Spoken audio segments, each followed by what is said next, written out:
जय गुरुदेव। दूरदर्शी आवाज़ मासिक पत्रिका 1 जुलाई 2021, पृष्ठ नंबर 24, पारमार्थी प्रश्नोत्तरी। प्रश्न है, स्वामी जी, ध्यान के समय आसमान में चमकते तारे दिखाई देते हैं फिर गायब हो जाते हैं, ऐसा क्यों? इस आसमान के ऊपर से प्रथम में साधना का प्रारंभ होता है, जहाँ तारा मंडल है और वो कभी लोप नहीं होता। ये चंचल मन है जो हिलता रहता है, उसे नहीं देख पाता। जीवात्मा अंदर जाती है और लौट आती है। वहाँ फाटक है जिसे तोड़ना पड़ता है। जब आध्यात्मिक यात्रा शुरू होती है, फाटक के टूटते ही शब्द यानी नाम प्रकट हो जाता है और मधुर मधुर राग रागनियाँ सुनाई देने लगती हैं। आत्मा उन्हें सुनकर जाग जाती है, होश में आ जाती है और मन मूर्छित होने लगता है। अंदर के संगीत सुनने के बाद या किसी को बादशाहत भी मिल जाए तो वो उसे ठोकर मार देता है। बादशाहत जड़ है और संगीत चेतन है। जड़ से चेतन का मिलाप कभी नहीं हो सकता। एक बार आत्मा जाग जाए तो काम, क्रोध, लोभ, मोह, अहंकार सभी वश में आ जाते हैं, लेकिन वो अवस्था अभी तुम्हें प्राप्त नहीं हुई। स्वामी जी, झिलमिल ज्योति क्या होती है? जब साधक ध्यान करता है और उसकी आँखों के ऊपर का पर्दा हटता है तो 3 तरह की ज्योति दिखाई पड़ती है। पहली झिलमिल ज्योत, दूसरी अग्र ज्योत और तीसरी शिखा ज्योत। झिलमिल ज्योत में विष्णु का वास है। वे शंख, चक्र, पद्म, गदा धारण किए हुए हैं और उनकी शक्ल यहाँ शंख, चक्र, पद्म, गदा ऐसा नहीं जैसा कि मूर्ति में तुम यहाँ देखते हो। वो अजीब है। उसके साथ में लक्ष्मी जी रहती हैं, परंतु ऐसी लक्ष्मी नहीं जैसी तुम यहाँ देखते हो। विष्णु भगवान सृष्टि में पालन का काम देखते हैं।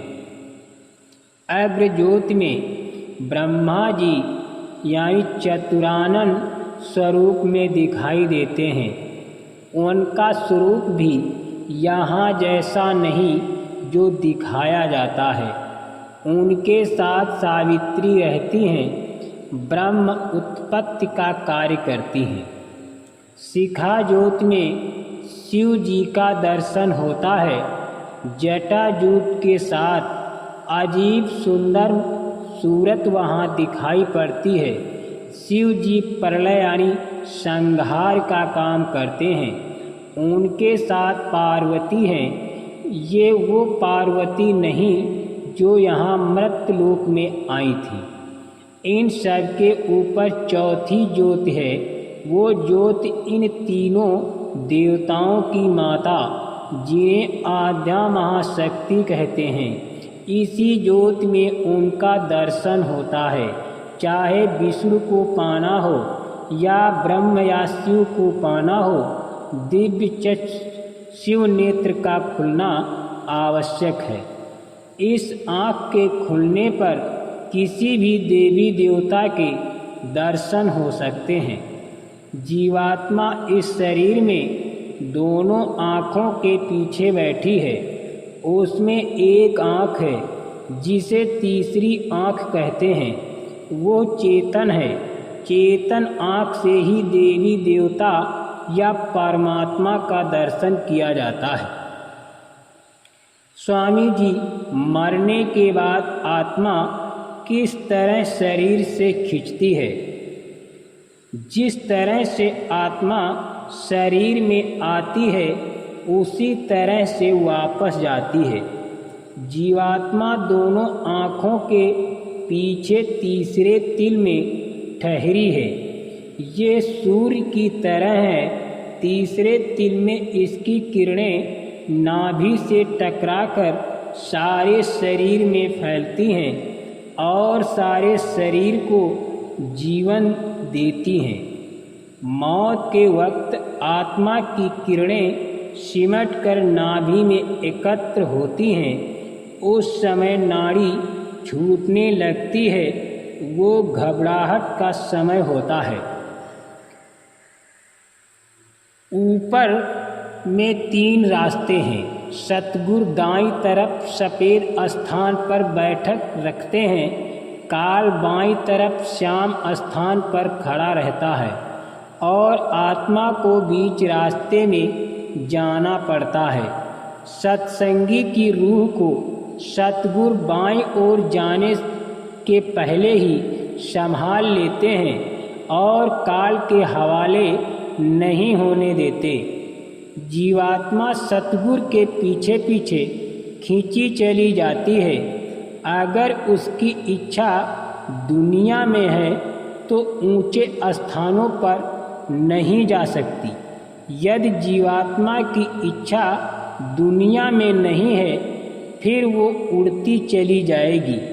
कहाँ तक, किस स्थान तक वो उड़ जाएगी, वो उसके गुरु के प्रति प्रेम, प्रीत, शौक और कर्मों पर निर्भर करता है। स्वामी जी, मैंने अयोध्या से गुरु मंत्र लिया है तो दूसरा गुरु धारण कर सकता हूँ। गुरु पूरा होना चाहिए जिसकी रसाई सतलोक तक हो। ऐसा गुरु ईश्वर ब्रह्म, पार ब्रह्म और उसके ऊपर भी बराबर आता जाता रहता है। उसके भेद को कोई नहीं जान सकता। अधूरा गुरु अपने शिष्य को सबसे ऊंचे पद पर नहीं ले जा सकता जब तक पूरा गुरु न मिल जाए। कई गुरु किए जा सकते हैं। परमात्मा की दया मेहर का द्वार संत सतगुरु के मिलाप के बाद ही खुलता है। ऐसे गुरु की तलाश करनी चाहिए जो आदि से अंत तक और अंत से आदि तक का भेद जानता हो और आपको भी आखिरी मंजिल तक पहुंचा सके। संतों की आखिरी मंजिल सतलोक अनामी धाम है। इसी स्थान से सारी की सारी सूरतें यानी जीवात्माएं नीचे उतारी गईं। ईश्वर ब्रह्म और पार ब्रह्म भी इसी स्थान से आए। आपने सत्संग सुना और निर्णय आपको करना है कि किस गुरु से आपका आत्म कल्याण होगा। कबीर साहब ने कहा है, साधो सो सतगुरु मोहि भावे, पर्दा दूर करे अखियन का, निज दर्शन दिखलावे। स्वामी जी, ध्यान कैसे बनेगा? ध्यान बनेगा अभ्यास से। ध्यान की एकाग्रता में ही शक्ति है। इसमें कोई बात नहीं कि एकाग्रता किसी भी केंद्र पर हो, लेकिन केंद्र जितना ही ऊंचा रहता है उतनी ही अधिक शक्ति और शांति मिलती है। संत मत में तीसरे तिल यानी दोनों आँखों के मध्य भाग में ऊपर की तरफ ख्याल को इकट्ठा करके अंड सृष्टि की यात्रा प्रारंभ की जाती है। ऊपर के लोकों में जाने का रास्ता तीसरे तिल से शुरू होता है। स्वर्ग, वैकुंठ आदि लोकों में जीवात्मा शरीर से अलग होकर साधना के द्वारा जाती है, देवी देवताओं से मिलती है और पुनः शरीर में वापस आ जाती है। इस क्रिया को जीते जी मरना कहते हैं। जैसे जैसे अभ्यास आगे बढ़ेगा सब बातें समझ में आती चली आएंगी। इस बात का ध्यान रहे कि आँखों पर दबाव नहीं डालना है। आँखें स्वाभाविक रूप से बंद रहेंगी। ये आँखें जड़ हैं, पर्दा है, अंदर की रचना को नहीं देख सकती हैं। उस प्रकाश को जीवात्मा की आँख यानी तीसरी आँख ही देख सकती है और बर्दाश्त कर सकती है। शरीर की आँखें दूसरी इंद्रियों की तरह बाहर की चीज़ें और संसार को ही देख सकती हैं और अंतर की आँख यानी जीवात्मा की आँख दिव्य लोकों की रचना को देख सकती है। गुरु तीसरे तिल में बराबर मौजूद रहते हैं और उनका अंतर में दर्शन नहीं होता है। उनका दर्शन साधक जब चाहे तब कर सकता है।